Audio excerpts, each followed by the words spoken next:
Chers auditeurs, bonsoir et bienvenue pour cette nouvelle émission de Parole à notre évêque. Je suis avec Monseigneur Pierre-Antoine Bozo pour revenir sur l'actualité de notre diocèse. Bonjour Monseigneur. Bonjour Marie-Flore. Alors Monseigneur, je souhaiterais revenir sur l'actualité qui a ponctué un petit peu ces dernières semaines.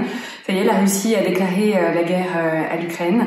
Ce qui, voilà, l'occasion pour le pape François de mobiliser un peu les chrétiens le jour du mercredi des cendres autour d'une journée de prière et de jeûne.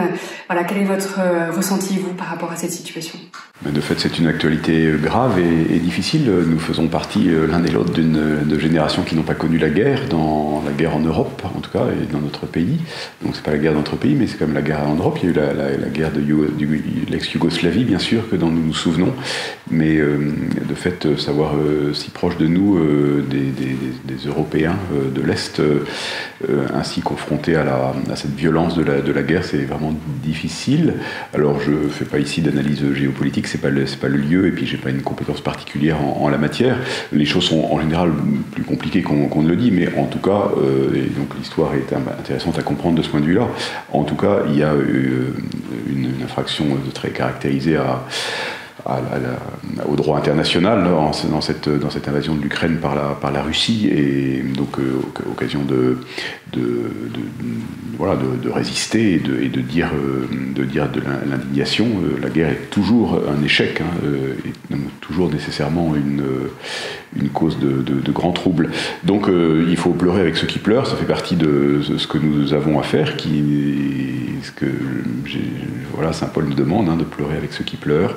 Ensuite, ce qui dépend de nous, c'est évidemment pas d'être des diplomates et des stratèges internationaux, parce que c'est pas notre place, mais c'est à notre place de prier et de jeûner, comme le pape y invite. Donc le mercredi des cendres est un jour tout à fait indiqué pour cela. Certaines espèces de mal, dit Jésus dans l'Évangile, ne peuvent vraiment être expulsées que par la prière et le jeûne. Voilà, je pense qu'il y a une responsabilité profonde à assumer de ce point de vue-là. Se dire qu'il dépend aussi de nous, de notre prière, de notre jeûne, c'est-à-dire de l'offrande de nous-mêmes.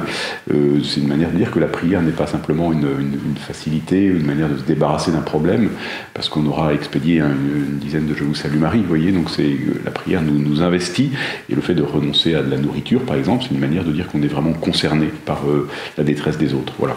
Donc c'est une belle manière de nous engager. Et puis, moi j'aime toujours assez à penser que face à un problème qui ne semble pas dépendre de nous, vous voyez, on ne peut pas faire grand-chose aujourd'hui, sauf, encore une fois, prier et jeûner, et puis pourquoi pas aider par des offrandes, pour de l'aide humanitaire, etc. Peut-être bientôt accueillir des réfugiés si la question se pose, jusqu'en Limousin. Mais ce que nous pouvons faire, c'est aussi nous convertir, nous, en mesurant tout ce qui n'est pas suffisamment des lieux de paix, de pacification dans notre vie, dans notre entourage. Il y a des guerres en Ukraine parce qu'il y a des guerres picrocolines dans les relations de travail, dans les relations familiales, voilà, et que ça, nous pouvons avoir prise là-dessus, et que si nous-mêmes, nous essayons de nous réconcilier, nous essayons d'être vraiment de ces artisans de paix auxquels appellent les béatitudes, eh bien, le sort du monde s'en trouvera bien. Alors le Burkina Faso fait également face à des menaces terroristes et il vit une situation critique. Notre diocèse est jumelé avec le diocèse de Waïgouya depuis 1966. Vous recevrez d'ailleurs Monseigneur Ketenga la semaine prochaine. À l'occasion de sa venue est organisée une soirée d'information le mardi 8 mars pour nous informer un peu de la situation sur place. Alors est-ce que vous avez des nouvelles régulières un peu de ce diocèse et comment est-ce que nous, diocésains, pouvons-nous soutenir le diocèse de Waïgouya ? Oui, j'ai des informations très régulières, parce que heureusement, les moyens de communication aujourd'hui sont quand même extrêmement faciles, même dans les situations difficiles que vit le Burkina, il y a accès à Internet, en tout cas régulièrement. Donc je suis en contact avec Monseigneur Ketenga, et donc je suis l'évolution du diocèse, à la fois par lui, parce que nous échangeons régulièrement, mais également par ses prêtres et fidèles laïcs qui sont dans notre diocèse. Il y a des jeunes de Waïgouya aussi qui sont ici à Limoges. Donc nous sommes régulièrement informés de la situation. Et puis, vous savez que vous avez évoqué ce jumelage ancien, 1966, hein, et donc il a vraiment ce jumelage, il s'est répandu dans tout le diocèse, donc il y a beaucoup de liens, de coopération entre des paroisses, voire des associations, des confréries et le diocèse de Waiguya.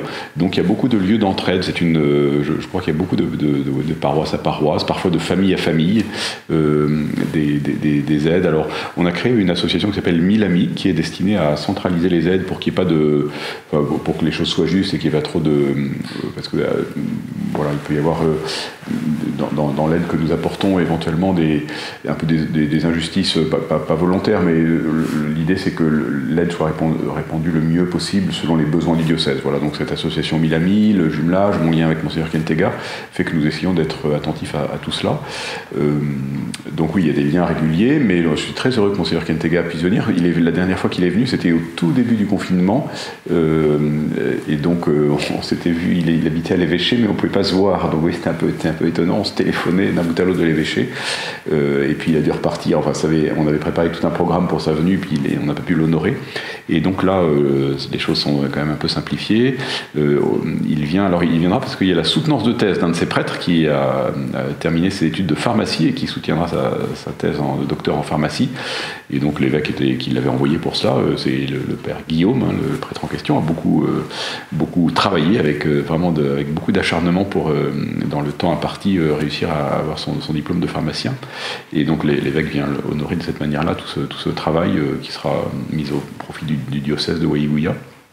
Et donc à cette occasion, de fait, nous organisons une conférence grand public le 8 mars, donc j'invite les diocésains qui peuvent à y participer, parce que Monseigneur Justin nous dira mieux que d'autres la situation là-bas. Vous savez que l'actualité nous a rapporté le départ de l'opération Barkhane programmée du Mali, donc ça concerne évidemment aussi le Burkina, ce sentiment anti-français qui est parfois un petit peu difficile à comprendre pour nous, puisque nous envoyons des soldats là-bas, il y a plus de 50 soldats qui sont morts depuis le début de l'opération Barkhane, et donc on a du mal à comprendre qu'on nous jette dehors après, voilà. Mais on a besoin aussi d'un point de vue africain, donc ce sera très intéressant d'entendre Monseigneur Justin sur ces questions. Donc je suis très heureux que nous puissions l'accueillir ici pendant quelques jours. Vous avez dédié cette année 2022 à l'année de l'espérance, une des 3 vertus théologales. Ces vertus, foi, espérance et charité, sont censées nous guider dans notre rapport au monde et à Dieu. Mais alors face à de telles situations, comment s'y raccrocher et ne pas perdre espoir ? L'espérance, ça ne veut pas dire que les choses vont bien et qu'on a la perspective immédiate qu'elles iront mieux demain. Vous voyez, l'espérance, c'est pas l'optimisme. Donc, de fait, on vient d'évoquer le Burkina Faso et la situation très difficile du diocèse de Waiguya et de beaucoup de gens qui vivent là-bas à cause du terrorisme islamique. On vient d'évoquer l'invasion de l'Ukraine. Donc, on a des raisons d'être inquiets, et humainement et légitimement. Et cependant, l'espérance est vraiment d'un autre ordre. Vous savez, je pense assez spontanément à saint Paul Romain qui dit si Dieu est avec nous, qui sera contre nous ? Rien ne pourra nous séparer de l'amour de Dieu qui est dans le Christ Jésus, ni l'angoisse, ni les épreuves, ni la famine, voilà. Donc ni la guerre, ni tous les tourments que nous avons à affronter ne pourront nous séparer de l'amour de Dieu qui est dans le Christ Jésus. Et finalement, à travers les situations de difficultés, d'épreuves, peut-être qu'une manière trop superficielle de vivre ne nous est plus permise et qu'elle nous oblige à aller au fond, chercher en nous notre raison profonde de vivre. Et c'est l'amour de Dieu manifesté en Jésus-Christ, qui est vraiment promesse de vie éternelle à travers les épreuves à traverser. Donc oui, je pense que finalement, que cette année de l'espérance, après la pandémie et puis voilà, des difficultés géopolitiques que nous venons d'évoquer, que cette année-là soit une année de l'espérance, probablement ça nous aide à affiner, à purifier ce que c'est que l'espérance chrétienne, dans le sens d'un attachement plus profond au Christ et à ses promesses. Alors, ce samedi dernier avait lieu un événement important, très attendu, avec le Salon de l'Agriculture. Certains évêques ont pour tradition d'assister à cet événement. Comme vous y avez été il y a quelques années. Pourquoi est-ce que c'est important que l'Église prenne part à cet événement ? Parce que tout ce qui fait la vie des hommes intéresse l'Église, évidemment, hein, les joies et les peines, les douleurs et les tristesses, comme dit l'introduction du grand document Gaudium et Spes du Concile Vatican II. Et alors, comme en particulier nous sommes un département avec une composante rurale assez forte, eh bien, ça fait partie du souci que portent les chrétiens, les pasteurs, et d'être attentifs à tous ceux qui œuvrent dans le monde rural, dans le monde agricole en particulier. D'abord parce qu'il y a aussi beaucoup d'agriculteurs qui sont des chrétiens, et puis parce que nourrir les contemporains, le faire en respectant la création autant que faire se peut, ce sont des questions assez brûlantes pour lesquelles l'Église qui a un regard sur sur la création, comme quelque chose que nous recevons de Dieu, a quelque chose à dire. Alors elle l'a fait d'une manière très belle à travers l'encyclique Laudato Si du pape François en 2015. Et donc, voilà, il y a peut-être une spécificité du regard chrétien sur le monde agricole. En tout cas, il y a une attention au monde agricole qui est tout plein de symboliques bibliques et évangéliques. Vous voyez, le pain, fruit de la terre et du travail des hommes, le vin, fruit de la vigne et du travail des hommes. Il n'y a pas beaucoup de vin en Limousin, mais en tout cas, il y a là une symbolique pour nous assez belle, assez précieuse.